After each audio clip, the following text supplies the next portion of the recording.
This is an instructional video for Writer's Choice 9.1, Kinds of Nouns.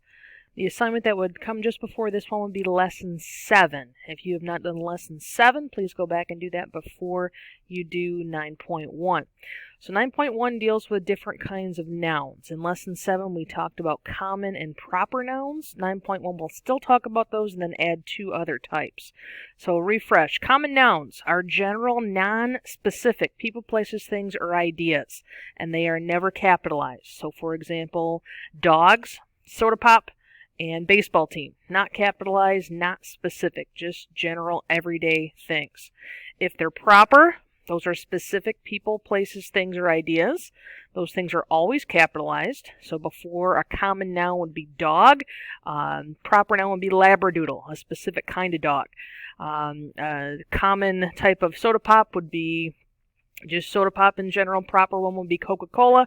And a common baseball team turned proper would be Detroit Tigers. So that's a refresh from Lesson 7. Now, the new ones deal with concrete and abstract nouns. Now, concrete nouns use at least one of your five senses to experience. You can use more than one. So your five senses would be sight, touch, smell, taste, and hearing. So you need to be able to use one of those five human senses to experience whatever that noun is for it to be concrete. So for example, cotton candy. You can taste cotton candy, you can smell cotton candy, you can see cotton candy.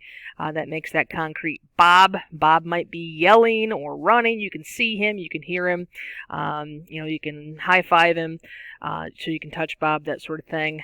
Bob is concrete. Race cars. You can hear race cars. You can maybe smell the exhaust or the rubber on the tires if you're at racetrack. See, smell. You could touch a race car, hear a race car, all sorts of things. I guess you could lick a race car if you really wanted to. So race cars are also concrete. Now the opposite of concrete would be abstract. You do not use your five senses to experience abstract nouns. So example here would be freedom, intelligence, peace. Now, some people get caught up with abstract because they think of other things. Don't get caught up with that. So you're only looking at the actual word itself. Don't think of things beyond that. So if you think of freedom, maybe you think of someone, I don't know, finding happiness or, running free through a meadow. You're just thinking about this word, not something else. Intelligence, you might think of a brain or, a report card grade. That's something else.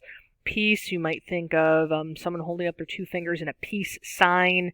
You might think of a dove. Those are other things. You only look at that individual word.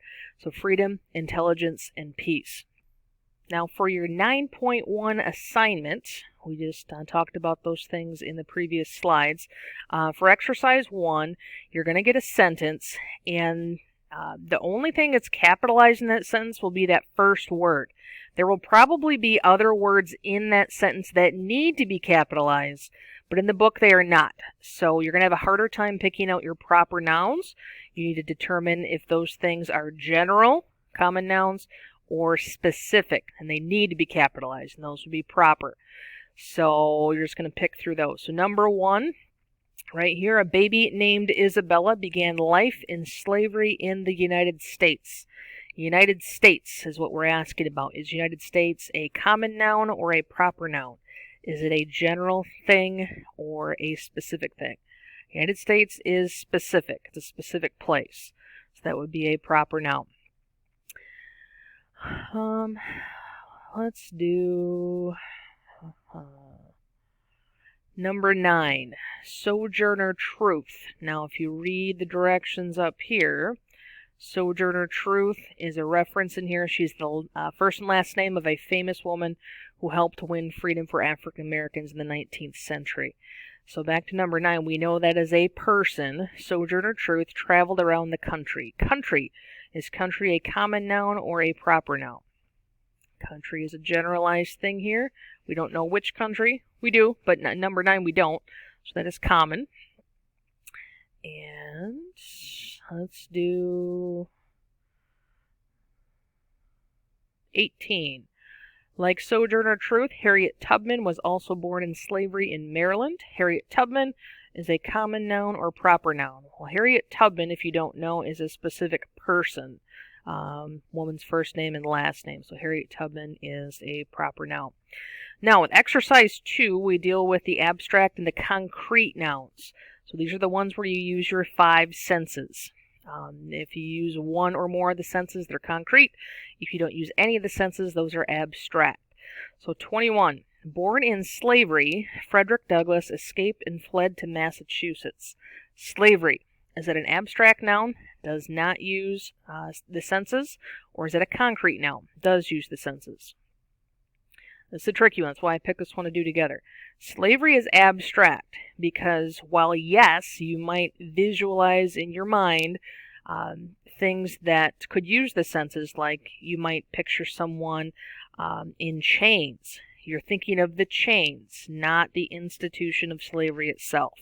So this is one of the ones where you can't get caught up in other ideas. You're only looking at that single noun. So slavery is an idea, which turns into concrete things down the road.